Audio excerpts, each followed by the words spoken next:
Hi friends, welcome to castle Shankar channel. నేను మీ Shankar. Friends, Venu Swamy, TV5 మూర్తి గారు ఒకరు జాతకాలు చెప్తూ ఫేమస్ అయితే మరొకరు వార్తా షోస్ చేస్తూ ఫేమస్ అయ్యారు. వీళ్ళిద్దరి మధ్య గత కొంతకాలంగా పెద్ద యుద్ధమే జరుగుతుంది. హత్యలు, ఆత్మహత్యలు, సెక్స్, పెళ్లిళ్ళు, విడాకులు, నిశ్చితార్థాలు, నగ్న పూజలు, వీటి అన్నిటి మీద, ఈ అంశాల అన్నిటి మీద పెద్ద మాటల యుద్ధం జరుగుతుంది. ఒకరేమో ఇదే మా చివరి వీడియో, మరణ వాంగ్మూలం ఇది అని చెప్పి ఒకరంటుంటే, ఇంకొకరేమో నేను తప్పు చేస్తే నన్ను రాళ్లతో కొట్టి చంపండి అని చెప్తున్నారు. వీళ్ళిద్దరిలో ఏం జరుగుతుంది? ఏది నిజం, ఎవరి నిజం? విషయంలోకి వెళ్తే, వేణుస్వామి గురించి పెద్ద పరిచయం అవసరం లేదు. సెలబ్రిటీగా జాతకాలు చెప్తూ చాలా ఫేమస్ అయ్యాడు. ముఖ్యంగా నాగ చైతన్య, సమంత గారు విడిపోతారు అని ఆయన ముందుగానే చెప్పడం, ఆయన చెప్పిన విధంగా వాళ్ళిద్దరూ విడిపోవడంతో అతను చాలా ఫేమస్ అయ్యాడు. టాలీవుడ్ అందరూ, తెలుగు రాష్ట్ర ప్రజలు అందరూ ఆయన వైపు చూడడం మొదలెట్టారు. కొంచెం ఆయన నమ్మడం కూడా మొదలెట్టారు. కానీ ఆ తర్వాత ఆయన చెప్పిన జాతకాలన్నీ తనకు ఫేవర్గా ఉన్న వాళ్ళ గురించి సపోర్ట్గా మాట్లాడినట్టు, తనకు ఫేవర్గా లేని వాళ్ళ గురించి డౌన్ఫాల్లో మాట్లాడినట్టు అర్థమవుతూ వచ్చింది. ఆయన ఎన్నో ట్రోల్స్ గురయ్యాడు. ఆయన జాతకాలు చెప్పడం ఆపలేదు, ఎక్కడ తగ్గలేదు. ప్రభాస్ గారి గురించి జాతకం చెప్పాడు. ప్రభాస్ గారికి ఇంకా కెరీరే లేదు, ఆయన ఇంకా ఫ్యూచర్ లేదు, పడిపోతాడు, అతనికి హిట్ అనేది ఉండదన్నాడు. కానీ ప్రభాస్ గారు కల్కి సినిమాతో అద్భుతమైన విజయాన్ని అందుకుని 1000 కోట్ల పైగా కలెక్షన్ సంపాదించాడు.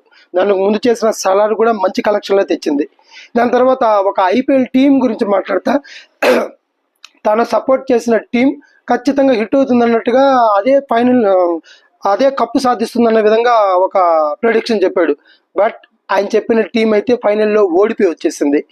ఇంకొకటి ఏంటంటే, తెలుగు రాష్ట్రంలో 2024లో వైసీపీ ప్రభుత్వమే గెలుస్తుంది, వైఎస్ జగనే మళ్ళీ సీఎం అవుతారు, కావాలంటే రాసి పెట్టుకోండి అని ఘంటాపథంగా ఖచ్చితంగా చెప్పాడు.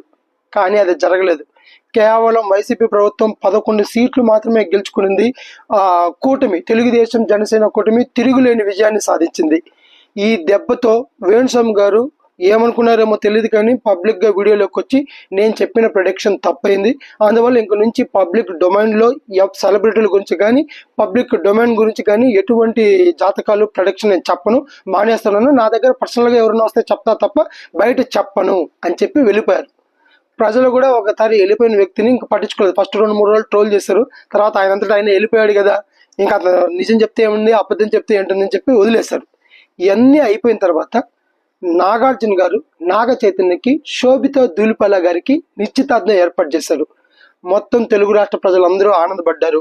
అక్కినేని ఫ్యామిలీ అందరూ ఇష్టపడ్డారు. టాలీవుడ్ ఇండస్ట్రీలో ఉన్న వాళ్ళందరూ కూడా హ్యాపీగా ఫీల్ అయ్యారు. నాగ చైతన్యకు కొత్త జీవితం వస్తుంది, హ్యాపీగా ఉండాలని. కానీ వేణుస్వామి గారు ఒక పెద్ద బోర్డు పట్టుకొని మీడియా ముందరకు వచ్చి, బోర్డులో నాగ చైతన్య జాతకం ఇది, శోభిత ధూళిపాల జాతకం ఇది, వీళ్ళిద్దరూ 3 ఏళ్ళకి మించి కలిసి ఉండరు, విడిపోతారు అని చెప్పి పబ్లిక్లో అనౌన్స్మెంట్ లాగా చెప్పాడు. అవసరం ఆయనకి? అయినా కదా వెళ్ళిపోయాడు, నేను ఇక్కడ నుంచి జాతకాలు చెప్పను అనేసి. ఇంకోటి ఏంటంటే, నాగ చైతన్య గారు కానీ, అక్కినేని ఫ్యామిలీ కానీ ఎవరు వెళ్ళారని జాతకం అడగలేదు. ఇలా వాళ్ళిద్దరూ పెళ్లి చేసుకోబోతున్నారు, వాళ్ళ జాతకాలు ఏంటి ఏమి అని అడిగితే ఆయన అప్పుడు చెప్పచ్చు. అది కూడా వాళ్ళకి పర్సనల్గా, పబ్లిక్లో కాదు. వీళ్ళెవ్వరూ అడగలేదు. ఈయన పబ్లిక్లో ఓపెన్గా వచ్చేసి వీళ్ళిద్దరూ విడిపోతారని చెప్పడం ఎంతవరకు కరెక్ట్? మనమే ఏదైనా పెళ్ళికి వెళ్తాం, వధువరులను వెళ్ళి ఆశీర్వదిస్తాం, కానీ మీరిద్దరూ నాశనం అవుతారని చెప్తే ఎట్లుంటుంది? మా నాశనం కోరుకునే దానికి నువ్వెందుకు వచ్చో పెళ్లికి పో అని చెప్పి కొట్టి తరుముతారు. ఇదే విధంగా వేణుస్వామి గారు చెప్పే జాతకాలంతా వాళ్ళు నాశనం అయిపోతారు, వీళ్ళు సర్వనాశనం అయిపోతారు, వాళ్ళు విడిపోతారు, మొగుడు పిల్లలు ఇద్దరు విడిపోండి, విడిపోతే బాగుపడతారు, కలిసి ఉంటే బాగుపడరు, అన్నీ ఇలాంటి న్యూస్లే. ఏదన్నా ఒక మంచి న్యూస్ ఎవరన్నా జాతకం ఎందుకు చెప్పించుకుంటారు? మంచి ఫ్యూచర్ కోసం చెప్పించుకుంటారు. సర్వనాశనం అయిపోతుంది, మీరు పనికి రాకుండా అయిపోతారు, ఇలాంటి జాతకాలు చెప్పారు.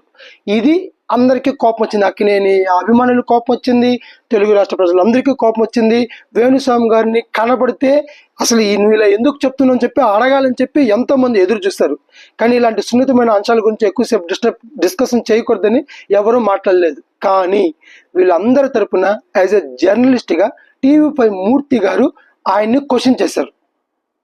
ఆయన ఏం చేశారంటే, అసలు వాళ్ళిద్దరూ విడిపోతారంటే నీకెందుకు?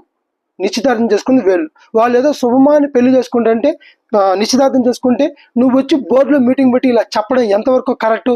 ఇది కరెక్ట్ కాదు కదా, తప్పు కదా అని చెప్పి టీవీ5 మూర్తి గారు అడిగారు. దాంట్లో తప్పు లేదు. కానీ ఆయన జర్నలిస్ట్ కదా, ఏది సామాన్యంగా వదలడు. ఒకటి అడగాలంటే సాక్ష్యాధారాలతో సహా పుట్టు పూర్వవర్తలతో సహా అడుగుతాడు. అలా ఆయన అడిగే క్రమంలో మొత్తం ఆయన ఇంతకు ముందు చేసినవన్నీ బయటపడ్డాయి. వేణుస్వామి గారు ఇంతకు ముందు ఆయన నేను ప్రధాని మోడీకి నేను జాతకం చెప్పాను అని చెప్పి ఒక ఫేక్ ఫోటో పెట్టి అందరి దగ్గర ప్రచారం చేసుకున్నాడు. ఆ ఫోటో నేను కూడా చూశాను, నేను కూడా నమ్మాను ప్రధాని మోడీకే జాతకం చెప్పాడు అనేసి. కానీ అది ఫేక్ అని టీవీ5 మూర్తి గారు నిరూపించారు. ఆయన పబ్లిక్ లో కూర్చోబెట్టి ఇది మార్ఫింగ్ ఫోటో, ఇది అస్సాం మినిస్టర్ ఫోటోని పెట్టుకొని మీరు మార్ఫింగ్ చేసి మీ ఫోటో కింద పెట్టారు అని చెప్పి ఆయన్నే అప్పుడు మహాన్యూస్ అనుకుంటా మహాన్యూస్ డిబేట్ లో కూర్చోబెట్టుకొని చెప్తే ఆయన ఒప్పుకున్నాడు. అది నేను తర్వాత మళ్ళా చూశాను, ఏదో దీంట్లో వేశారు చూశాను. నాకు అవును అది నేను ఏదో పబ్లిసిటీ కోసం చేసుకున్నాను, నేను ఇక్కడ ఉన్నానని చెప్పి వెళ్ళిపోయాడు అక్కడ నుంచి సగంలో. అలా జరిగింది. దాని తర్వాత ఇంకోటి ఏదో దుష్ట శక్తులు ఇవి చేతపడులు చేస్తారు, ఇది రక్తపోడు, ఈ ఫుడ్ తినకూడదంటే టీవీ5 మూర్తి గారు వెళ్ళి ఫుడ్ తిన్నాను, నాకేం కాలేదే, మీరు ఏదో అయిపోతుంది చచ్చిపోతామన్నారు, నాకేం కాలేదని నిరూపించాడు. సో ఇట్లా చాలా విషయాల్లో వీరిద్దరి మధ్య ఆయన చేసిన అబద్ధపు ఆరోపణల్ని అవి అబద్ధం నిరూపించడానికి ఆయన ప్రయత్నించాడు. దాని తర్వాత సద్దుమణిపోయింది, ఎవరి పనుల్లో వాళ్ళు ఉన్నారు. ఇప్పుడు రీసెంట్గా మళ్ళీ ఈ టాపిక్ నేను జాతకం చెప్పను అని చెప్పి ఆపినైనా మళ్ళీ పబ్లిక్ డొమైన్లో వచ్చి చెప్పేసరికి ఈయన టీవీ5 మూర్తి గారు అడిగినప్పుడు ఈయన చేసిన ఆరోపణలు, ఎవరు మన వేణుస్వామి గారు చేసిన ఆరోపణలు నిజంగా కరెక్ట్ అయితే, లేదు నేను చేసింది కరెక్ట్ కావాలంటే ప్రూవ్ చేస్తాను చూడు అని చెప్పి నిరూపించుకోవాలి, లేదా నేను చేసింది తప్పు ఇంకెప్పుడు చేయను అని చెప్పి క్షమాపణలు చెప్పాలి. ఈయన ఈ రెండు చేయకుండా కొత్త అలిగేషన్ తీసుకొచ్చారు. టీవీ5 మూర్తి గారు 2017 నుంచి నా పేరుని ప్రఖ్యాతులను తొక్కేయాలని చూస్తున్నాడు. గత 8 నెలలుగా నన్ను మానసిక హింసకు గురి చేస్తున్నాడు. నన్ను 5 కోట్ల రూపాయలు లంచం అడిగాడు. 5 కోట్ల రూపాయలు ఇస్తే నేను వదలుతాను, లేకపోతే వదలనని చెప్పాడు. నేను మానసికంగా కృంగిపోయాను. నా బరువు గత 8 నెలలుగా 15 కేజీలు తగ్గిపోయింది. దీని అంతటికీ కారణము మూర్తినే అని చెప్పి ఒక ఆరోపణ చేశాడు. దీని మీద ఒక ఫోన్ ట్యాపింగ్ ఒకటి ఉందని చెప్పి ఒక వీడియో రిలీజ్ చేశాడు. దాంట్లో వీళ్ళతో వేణుస్వామి మనిషి అనే ఒక అమ్మాయి మన టీవీ5 మూర్తి అనుచరుడు అని చెప్పేసి అమర్ అని పేరుతో ఇద్దరితో ఫోన్ సంఘటన అయితే జరిగి ఉండదు, అది బయట పెట్టారు. అవును మూర్తి గారికి డబ్బులు ఇవ్వాలి, డబ్బులు ఇస్తేనే మేము ఇది వదలుతాం లేకపోతే వదలమన్నట్టుగా ఫోన్ ట్యాపింగ్ చేస్తున్నారు. ఇది టీవీ5 మూర్తి గారు ఆయన ఛానల్లోనే లైవ్లోనే ఆ వీడియో వేసి చూపించి ఆయన ఒకటే మాట అన్నాడు, ఈ ఫోన్ ట్యాపింగ్లో మీరు మాట్లాడిన డిస్కషన్లో నా వాయిస్ ఎక్కడన్నా ఉందా? లేదు. అలాగే మీరు చెప్పిన ఆరోపణలో ఏదో మీటింగ్లో నేను కలిసి అని చెప్పారు, నేను ఎక్కడన్నా ఉన్నానని నా వీడియో ఉందా? లేదు. నేను ఇప్పుడు వరకు నా అధికారులు నాకు ఇచ్చే జీత భత్యాల మీద బతుకుతున్నాను తప్ప బయట నుంచి కాఫీ టీలు కూడా తాగలేదు. 5 కోట్లు కాదు కదా, 5 పైసలు కూడా తీసుకోలేదు. ఒక్కవేళ నేను తీసుకున్నానని నిరూపిస్తే నన్ను రాళ్లతో కొట్టి చంపండి అని పబ్లిక్గా ఓపెన్గా ఛాలెంజ్ ఇస్తున్నాడు. ఎస్, నన్ను రాళ్లతో కొట్టి చంపండి. ఒకవేళ నేను చచ్చిన తర్వాత అయినా నేను జర్నలిస్ట్ ద్రోహిని తెలిస్తే నా శవం యొక్క ఎముకల గూడు గాంధీ హాస్పిటల్లో ఉంటుంది. నేను నా శవానికి దహన క్రియలు చేసుకోవట్లేదు, మొత్తం నా బాడీని హాస్పిటల్కి ఇచ్చేసాను. ఆ ఎముకల గూడు కింద జర్నలిస్ట్ ద్రోహి అని చెప్పి పేరు పెట్టండి పర్లేదు, కానీ నేను ఏ తప్పు చేయలేదు అని చెప్పి ఆయన వాదిచ్చాడు.